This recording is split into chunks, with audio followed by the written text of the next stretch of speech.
What does FCA do? How would you explain that?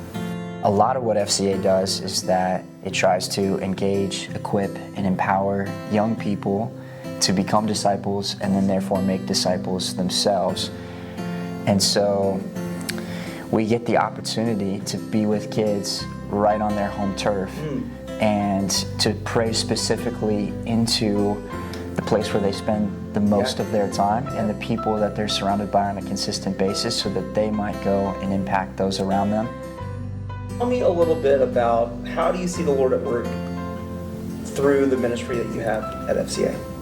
Oh, I mean, I see him at work so incredibly every day that we're in schools. I mean, there are so many students that are on fire for the Lord in a day and age where I think especially the older generation is so bombarded with the negativity. But what I see is a generation hungry for connection, hungry for a higher purpose, like hungry to grow and figure out, is there a God and who is God? There's only so much you can do as two people, though. Yeah. How can other people come alongside you in sort of this mission? Character coach is FCA's way of calling somebody a team chaplain.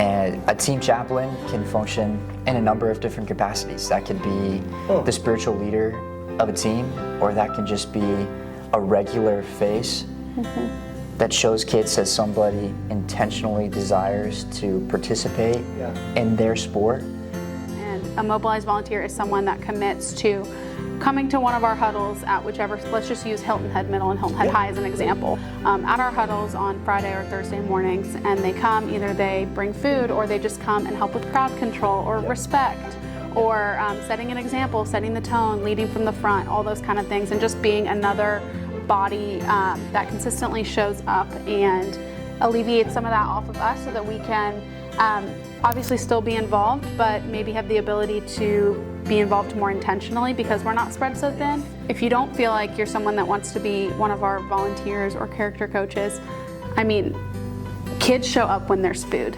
And because we have grown so much and new schools have opened and we are in so many different schools, we cannot always afford to have breakfast there at each huddle. But when there is food, there's a much higher turnout. And I always say, I don't care if they come for the food, because at some point, if they come for 4 years for the food, at some point that seed is going to be planted. If there's a man or woman who is interested in serving in either of those ways, what do they do? So they could connect with us. We'll be at church today. And if you want to come and talk with us, we will have the resources to connect you to take next steps.